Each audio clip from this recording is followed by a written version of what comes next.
Hi guys, my name is Ryan. I'm a licensed clinical social worker, a school social worker, and I specialize in ADHD and particularly working with boys everywhere from first grade up through college. So I wanted to give you a really kind of brief, concise explanation of what ADHD is. You know, one of the things when I meet dads, I hear a few things. One, I hear a lot, I was just like him at my age. Or the other thing I hear a lot is, you know, I know he's just being lazy because he can focus on Fortnite or Minecraft for hours at a time, but when I try to sit down with him to do math or have him clean up his room, you know, he can't do that for 10 minutes.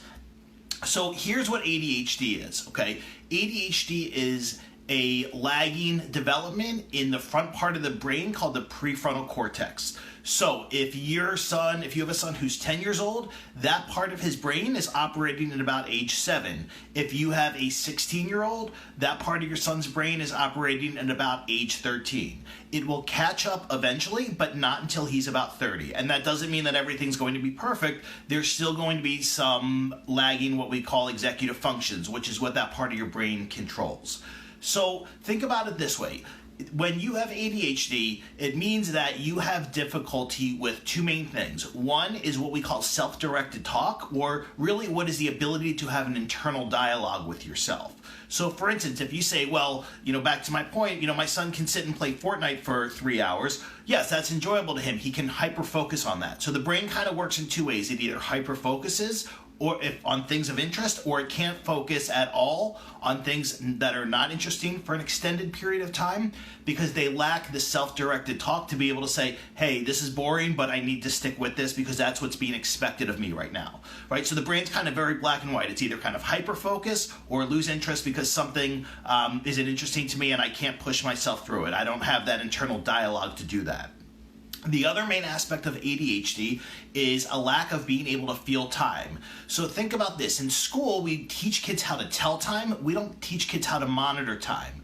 So part of that is, you know, and I use that analogy to say kids with ADHD, they lack an internal sense of time. So if your son has ever said, oh, I can't do this math worksheet, it's going to take 3 hours. All right, the reason why is because he genuinely doesn't understand how long something is going to take, and he probably thinks things are going to take much longer than they will, or they're going to take much shorter than they will.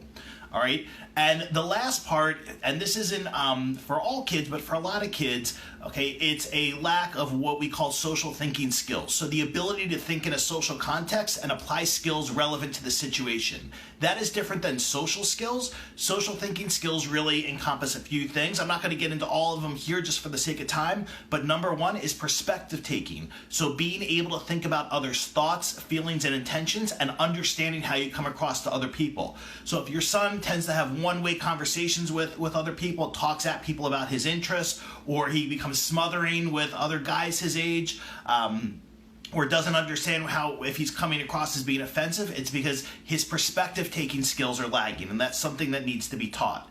So what I want to encourage you to do is try to get the word lazy, you know, out of your vocabulary, or try to get the word oppositional out of your vocabulary. Because if your son is refusing to do something, it's not because he's trying to upset you. Think about this. No kid wants to do poorly. No kid wakes up in the morning and says, hey, you know what? I think today's the day I'll piss my dad off or piss my grandfather off, right?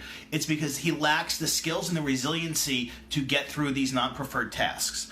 All right, if your son's room is a mess and you say clean up your room, all right, and he can't do it, the reason for that is because he is lagging in what's called his nonverbal working memory, his ability to picture things in the future. So for instance, if you say clean up your room and he doesn't know where to start and he gets upset, it's because he can't sequence in his brain the steps he has to go through to clean his room, but he also can't visualize what his room's supposed to look like when it's clean. All right, so as you see, this is complicated stuff. What I want you to understand is ADHD is not made up, okay? It's not an excuse for things, but it's a description of your son's brain and how it's developmentally behind in certain areas. Please keep in mind, this has nothing to do with intelligence. You can be highly intelligent and lack, you know, social thinking skills. You can be highly intelligent and lack executive functioning skills. One does not have to do with the other. And one of the things I'll tell you, and I'll end with this, a lot of times I'll say, you know, I'll read like notes from teachers that say, you know, Ryan can do the work, he just chooses not to because he's lazy.